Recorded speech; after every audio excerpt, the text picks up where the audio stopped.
Assalamualaikum warahmatullahi wabarakatuh. Halo para entrepreneur semua, apa kabarnya hari ini? Mudah-mudahan semua dalam keadaan sehat dan pastinya tetap kuat dan tangguh dalam menghadapi masalah pandemi ini.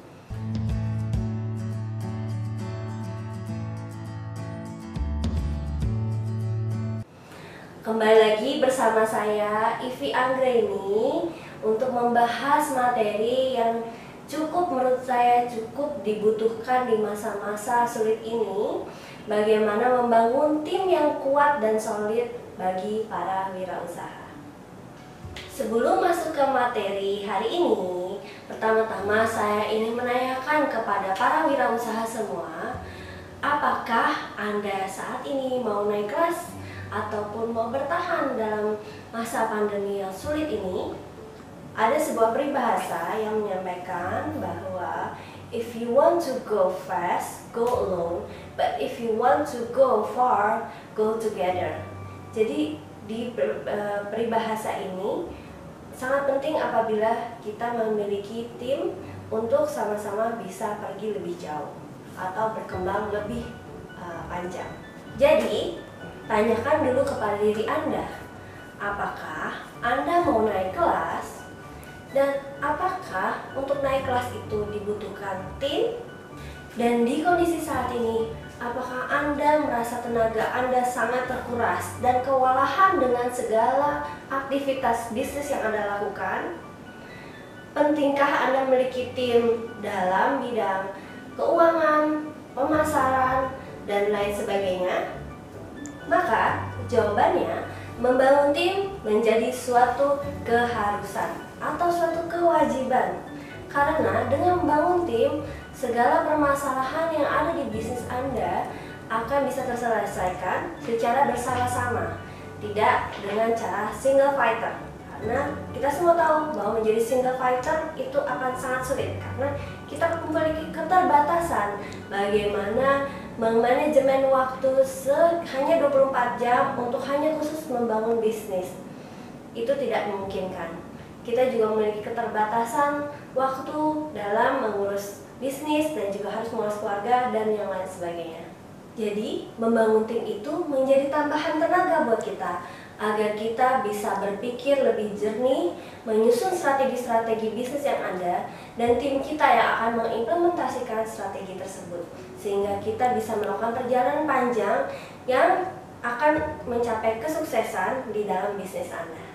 Saya akan memberikan 8 tips bagaimana membangun tim yang kuat dan solid di bisnis Anda. Yang pertama, dibutuhkan budaya perusahaan dan SOP. Mundur sedikit, apakah Anda sudah memiliki visi dan misi perusahaan? Pastinya saya yakin Anda sudah punya. Oleh karena itu dibutuhkan suatu budaya perusahaan dan SOP yang dapat diturunkan dari visi dan misi perusahaan Anda. Budaya perusahaan dibuat dengan kata-kata yang sangat sederhana dan selalu mudah untuk dikomunikasikan. Jika memungkinkan, setiap hari kita mengadakan rapat dan mengkomunikasikan budaya perusahaan sehingga tertancap dengan baik oleh tim kita. SOP dan budaya perusahaan dibuat untuk memberikan kenyamanan dan juga meningkatkan produktivitas dari tim dan serta memberikan kesejahteraan bagi para karyawan ataupun tim.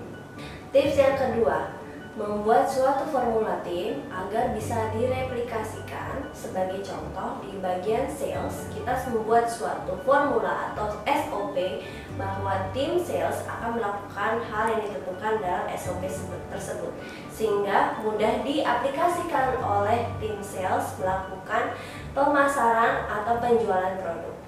Pastikan Anda juga membuat suatu kontrak kerja dengan tim ataupun karyawan, karena hal ini menjamin masa depan mereka dan juga kesejahteraan mereka, sehingga kinerja mereka akan lebih baik dan memberikan kinerja yang jauh lebih sempurna dibandingkan Anda tidak memberikan kontrak kerja. Buatlah suasana kerja yang bisa membangun kepercayaan di antara tim dan pastikan mereka bisa bekerja sama dengan baik dengan meminimalisasi konflik-konflik yang terjadi di dalam perusahaan. Tips yang ketiga adalah mencari tim. Jika Anda adalah single fighter saat ini, maka mulailah mencari tim untuk bidang-bidang sebagai berikut. Yang pertama adalah carilah tim untuk sales dan marketing karena penting bagi perusahaan Anda untuk melakukan penjualan. Yang kedua adalah carilah tim produksi karena kendala beberapa UMKM ketika melakukan ekspansi pasar, produksinya tidak memadai. Jadi pastikan Anda memiliki tim produksi. Yang ketiga, karena ini adalah era digital, semua menggunakan aktivitas atau literasi digital, maka sebaiknya Anda memiliki tim digital. Yang keempat, pastikan ini juga yang salah satu yang sangat penting menurut kami, pastikan Anda memiliki tim keuangan yang mencatat kegiatan pengeluaran dan pemasukan Anda setiap hari. Ini menjadi landasan Anda untuk bisa naik kelas. Dari keempat bidang tersebut, masing-masing tim memiliki peran yang sangat penting dan pastikan kompetensinya sesuai dengan masing-masing bidang tersebut. Jika Anda masih kesulitan dalam memiliki tim yang bisa masuk setiap hari, maka gunakanlah freelance. Itu juga bisa mengurangi beban biaya di perusahaan Anda. Nah, tips yang keempat, Anda harus bisa menarik pekerja sehingga yang masuk ke dalam tim Anda adalah orang-orang yang memang kompeten. Bagaimana caranya untuk menarik pekerja? Maka yang pertama adalah budaya perusahaan harus bisa sesuai dengan yang mau kita rekrut.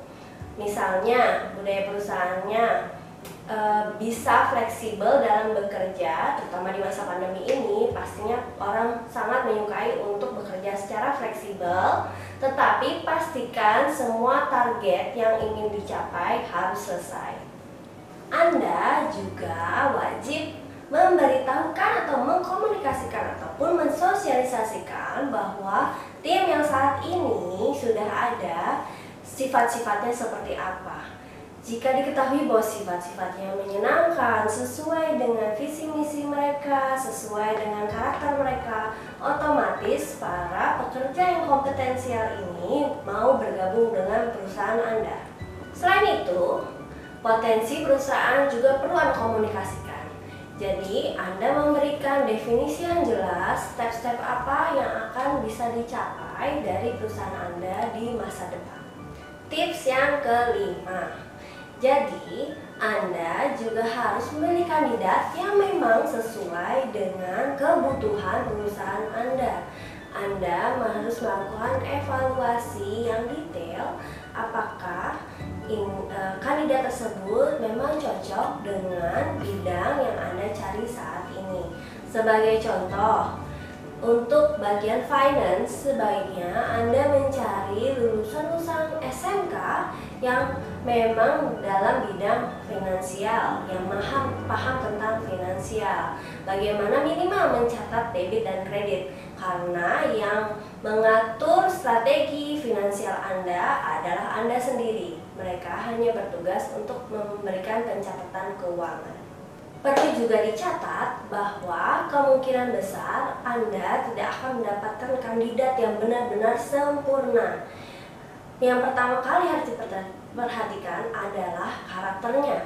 Jika memang karakternya sesuai dengan keinginan Anda, sesuai dengan visi dan misi perusahaan, maka terimalah, dan apabila kompetensinya masih di bawah standar, maka berikanlah pelatihan-pelatihan yang dapat meningkatkan kompetensi si pekerja tersebut. Tips yang keenam, berikanlah reward ataupun penghargaan terhadap pencapaian tim Anda. Tidak perlu harus hal-hal yang mewah, tapi hal-hal yang sederhana, yang simple, seperti memberikan ucapan terima kasih, memberikan apresiasi bahwa mereka sudah mencapai titik tertentu yang dapat mensukseskan perusahaan Anda. Selain memberikan reward, tips yang ketujuh adalah Anda juga harus memberikan sanksi apabila tim Anda melakukan kesalahan. Sanksi bisa melalui yang pertama, bisa melalui secara verbal terlebih dahulu, dulu. Jika melakukan lagi, bisa diberikan sanksi tertulis, dan jika melakukan lagi, baru dilakukan pemutusan hubungan kerja. Ini disesuaikan dengan budaya perusahaan Anda. Sanksi-sanksi tersebut apabila bisa ditolerir, maka diusahakan diselesaikan secara keluargaan. Tapi pastikan Anda memberikan sanksi ya. Jangan sampai Anda tidak melakukan tindakan apapun. Dari ketujuh tips tersebut, tips yang ke-8 merupakan hal yang penting, yaitu bagaimana Anda melakukan intensif komunikasi yang tepat dan pastinya juga berbobot. Bisa menyampaikan apa yang Anda inginkan, apa yang Anda ingin bangun di dalam tim Anda, sehingga mereka bisa sama-sama mencapai suatu tujuan dari visi misi tersebut. Selain itu, kenapa komunikasi ini menjadi penting? Karena sebagai contoh, di suatu keluarga, kita juga harus berkomunikasi secara intensif agar dapat meminimalisasi konflik-konflik dan juga bisa bersama-sama mencapai tujuan dari keluarga tersebut. Begitu juga dalam bisnis Anda, maka usahakan intensif komunikasi dilakukan secara rutin tanpa mengurangi hal-hal yang tidak diinginkan.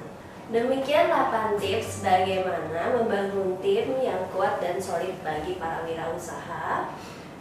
Sebagai penutup, saya ingin memberikan quotes, yaitu we cannot accomplish all that we work without working together. Jadi, sebagai prinsip gotong royong, kita tidak bisa mengerjakan semua pekerjaan secara menyeluruh tanpa bantuan dari orang sekitar kita. Demikian, terima kasih. Sampai jumpa di video edukasi selanjutnya.